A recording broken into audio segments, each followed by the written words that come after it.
If you landed on this video, you already know there is something here worth paying attention to. This is one of the most in-demand roles in the Microsoft ecosystem right now. Organizations are not slowing down their Dynamics 365 investments.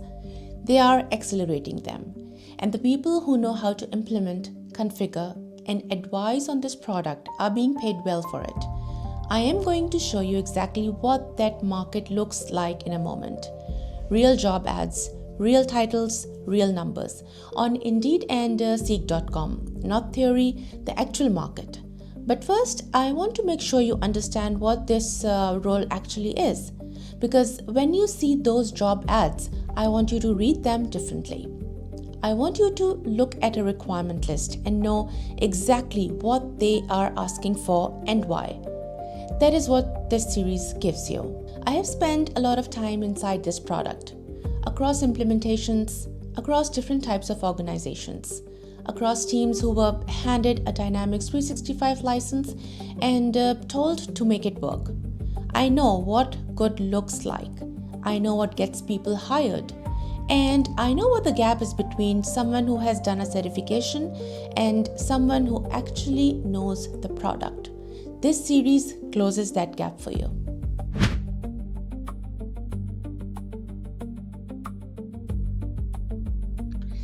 Okay, let's have a look on a couple of jobs. So this is Indeed.com website, and I've just searched for Dynamics 365 CRM Functional Consultant.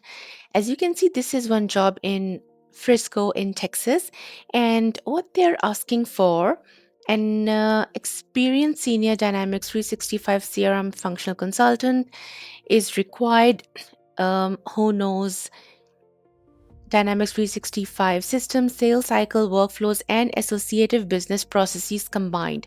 So when I'm launching my course in Dynamics 365 Sales Hub, I will be talking about the business process flow as well. So let's have a look on the core responsibilities. So you will be leading and participating in business requirements and functional design sessions with clients. It means conducting workshops, conducting discovery, analysis, and design workshops, and you would be creating data migration and integration mappings. Good.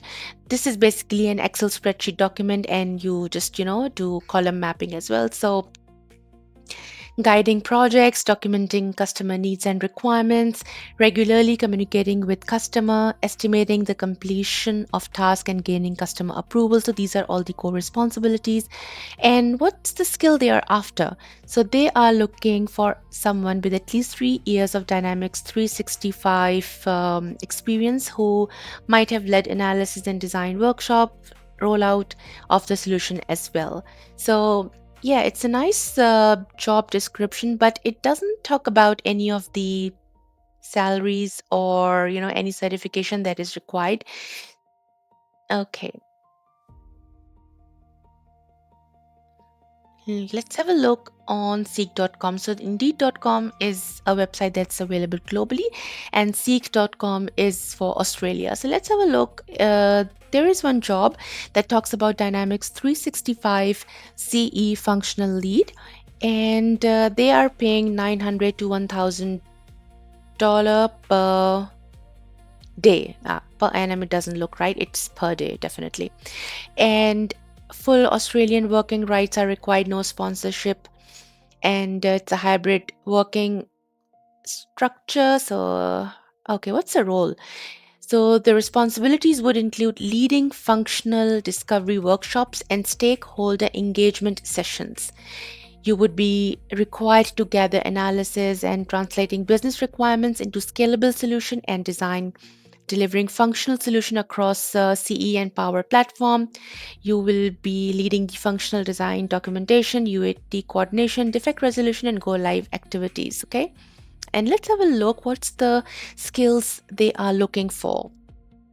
They are looking for extensive experience delivering Dynamics 365 CE and Power Platform solutions in a functional capacity. So what does it mean? It means that you have the product knowledge, you know how to talk to customers, you know how to conduct workshops, you know all the documentations or the all the artifacts that you would need to produce, and you are comfortable operating in a fast-paced consulting environment across multiple projects simultaneously.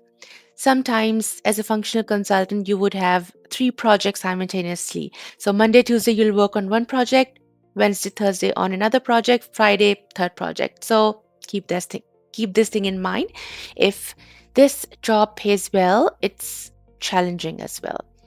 And yeah, it's a hybrid working environment. So, let's have a look if there are more jobs. We can have a look. Okay. So this is one job description for solution architect, and this is paying 1,000 to 1,100 per hour. Now this is not right. It's per day, definitely per day.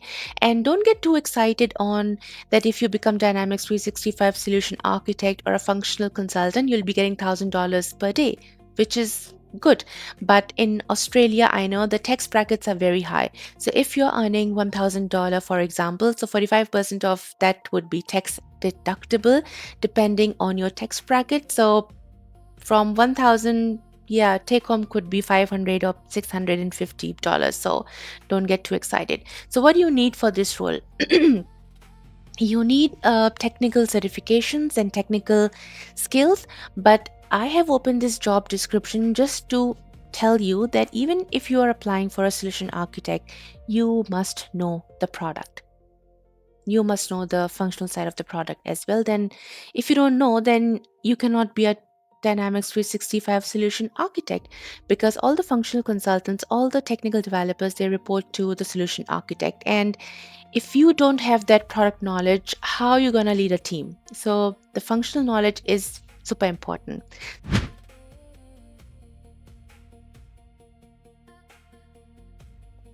So let's have a look what does functional means. Functional side of the product means that as a consultant, you must know Dynamics 365 sales process end to end. You should know what does accounts mean. What are the contact? What's the marketing process? What's the workflow automation? So all of the business side of the product, you should know as a functional consultant, because a functional consultant is the person who sits between the business and the technology. You are not writing code, but if you write lines of code, then it's a plus point for you. I recall as a functional consultant, I have written HTML scripts and Java scripting as well. So if you can write code, it's a plus point, but it's not mandatory. You will be supporting all of the workshops. You will be leading all of the workshops. That includes running discovery workshops, running analysis and design workshops, running sprint demos, and product showcase as well. So, if there is a development team, you are the front face of that team who will be communicating the product requirements, who will be showcasing each and everything to the stakeholder. That's why the communication skills are very important for a functional consultant. You must know the product and you must know your skills.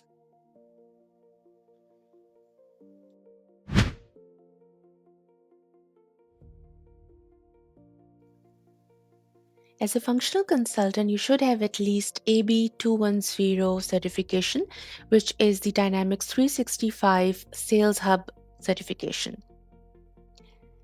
The exam number is AB210, but it's a little strange that I am on the Microsoft website and this AB210 is not here in the listing, so I had to find it for you. Anyways, so let's have a look what this exam covers. So this exam is measuring your Dynamics 365 sales knowledge. As a candidate for this Microsoft certification, you can design and configure AI enhanced sales solution by using Dynamics 365 Sales, Copilot in Dynamics 365 Sales, and agent capabilities. This is very good that now Microsoft is rebranding all of their certifications as AI certifications. But having said that, as a functional consultant, you must know the core functionalities of the product. If you don't know the core functionalities of the product, how are you gonna build like AI layer on top of it? So it's a common sense that you should know Dynamics 365 sales core features, the sales cycle, leads, opportunities, code creation, order creation, how to close an order, how to invoice your customer. You should know all of those features. So in exam AB 210, you need to know the sales feature, you need to know all of the AI features. So Dynamics 365 has quite a number of AI features that they have launched in the last 1 year. They have Copilot, they have lead and predictive opportunity predictive analysis, and there is a sales premium feature that I will be talking about in this video as we go. So I will share this exam link with you as well, and you can have a look at what are the AI features, what's the skills you need in order to pass AB 210 exam. Yes, AB 210 exam.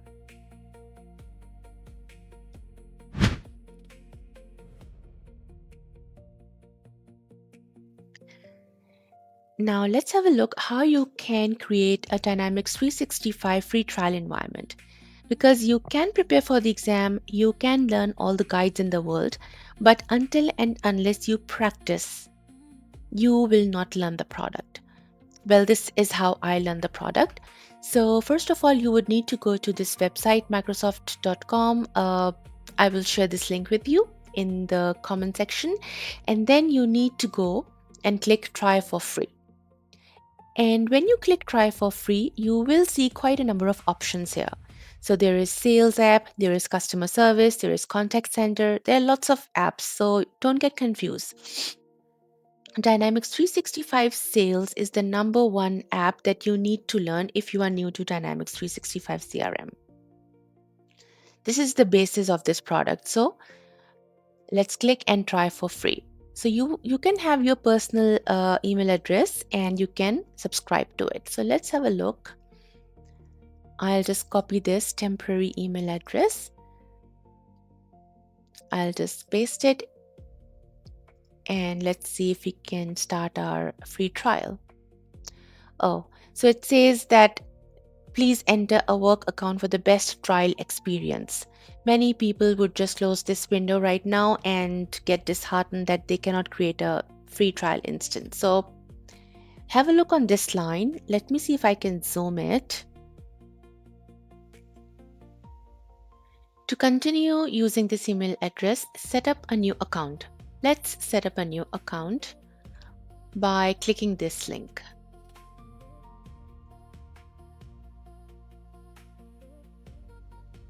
And as soon as you click this link, you will see a new page where you can try Dynamics 365 Sales Premium app for 1 month free. So here you would need to provide your credit card information and you will not be charged anything. It's just a 30 days trial subscription, but you would need to have your credit card with you so that you can, apply for it.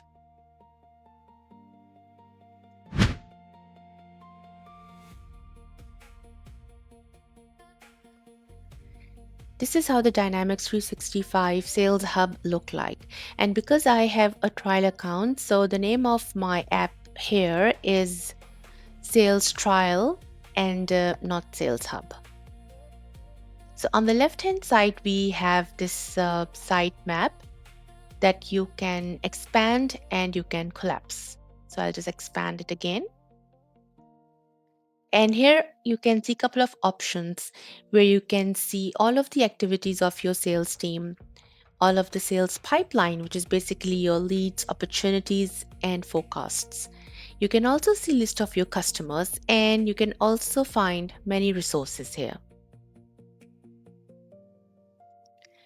In Dynamics 365, the core tables are contacts and accounts. When I say tables, all of these entities are called tables technically. So you should be using the word table. So account is basically any organization your sales team does business with. So for example, your suppliers will be accounts, your vendors will be accounts. If you are giving charity to any of the organization, that would be accounts as well. So any of the companies that your company deals business with, they would be accounts. For example, Microsoft, Amazon, JP Morgan, Chase, Walmart, all of these organizations would be account in your database. So contacts are basically the actual people in the organization. Let's have a look what it exactly means. So for example, the procurement manager at Amazon would be a person. If you're dealing with the CFO at JP Morgan Chase, CFO would be a contact and JP Morgan would be an account. The person you call, email, and meet with is your contact. And one account can have many contacts. For example, you might be dealing with 5 different people at Amazon at the same time. They are all contacts, and Amazon would be account. And they all belong to the same account, which is Amazon. One bonus tip here, you cannot create your own organization as an account in the database. We will talk about contacts and account in detail as we progress through the course. Let's navigate to the different area of the Sales Hub app. Here on the bottom left side, you can see a couple of different areas. You can navigate to app settings where you can find different features, different reference data to include. You can also review Sales Insights premium features. All of the AI and predictive features are in the Sales Insight settings. Let's explore these areas one by one. So you can change the area by clicking the bottom left area button and then clicking App Settings. Here you can see all of the settings that you can enable for Dynamics 365 Sales Hub as a functional consultant. Here you can set up sales territories data, product catalog data, discounts, price list. You can set up goal settings for your sales team. You can set up goal metrics as well. And you can also install partner extensions as well. If we look at this feature at the top, we can set up lead and opportunity here, productivity tools. Sales Insight settings give you all of the AI features of Dynamics 365 Sales Hub. Here you can set up lead scoring model, opportunity scoring model, and also premium forecasting. You can also review analytics and health of your customers. There are a couple of productivity tools as well. So for example, Sales Premium comes with Conversation Intelligent, Insights Preview, Auto Capture, Email Engagement, and Notes Analysis as well. And we will go through each of these features when we progress through the course. This video is just to introduce you with these features. You can also create your own insight cards or use out-of-the-box one. And with the Workspace Accelerator, you can also create sequences and work assignments. Work assignment means that if you have a B2B or a B2C lead, you can automatically route it to the sales team member. We will see this in detail. In the personal settings section, you can set up your email signatures, your email templates, and your insight cards as well. And also don't forget to set up your personal preferences based on your localization. You can find the localization settings here on the top right, which is this settings gear button.